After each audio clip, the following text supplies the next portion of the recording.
എല്ലാ കൂട്ടുകാർക്കും നമസ്കാരം. ഇന്ന് നമ്മളിവിടെ പരിചയപ്പെടുത്തുന്നത് പച്ച കക്കപ്പൊടിയാണ് കേട്ടോ. ഇന്ന് നമ്മുടെ ടെറസ് ഗാർഡനിലെ പ്ലാന്റ്സിന് പച്ച കക്കപ്പൊടി 1.5 ടീസ്പൂൺ വീതം ഇട്ട് കൊടുക്കണം കേട്ടോ. പിന്നെ ഇപ്പോൾ നമ്മൾ മാവിനാണ് ഇട്ട് കൊടുക്കുന്നത്, എല്ലാ പ്ലാന്റ്സിനും കൊടുക്കണുണ്ട് കേട്ടോ.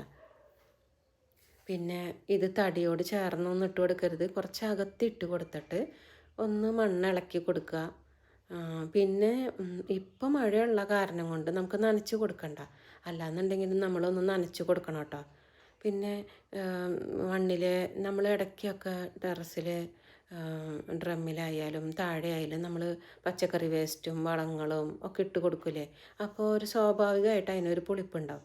അപ്പോൾ ആ അസിഡിറ്റി മാറാനും pH ലെവൽ കറക്റ്റ് ആവാനും കക്കപ്പൊടി നമുക്ക് ഏറെ സഹായിക്കും കേട്ടോ.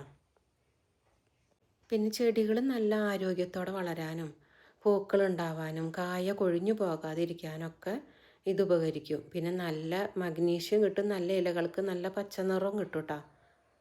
പിന്നെ ഇതിൻ്റെ അഭാവം എന്ന് വെച്ചാൽ പൂക്കൾ ഉണ്ടാവില്ല, കായകൾ കൊഴിഞ്ഞു പോകും, ഇലകളൊക്കെ ഇങ്ങനെ ചുരുണ്ട് വരും, തളിർത്ത ഇലകളില്ലേ അതൊക്കെ ചുരുണ്ട് വരും, ഇലകളുടെ അരികൊക്കെ ഇങ്ങനെ കരിഞ്ഞിരിക്കും.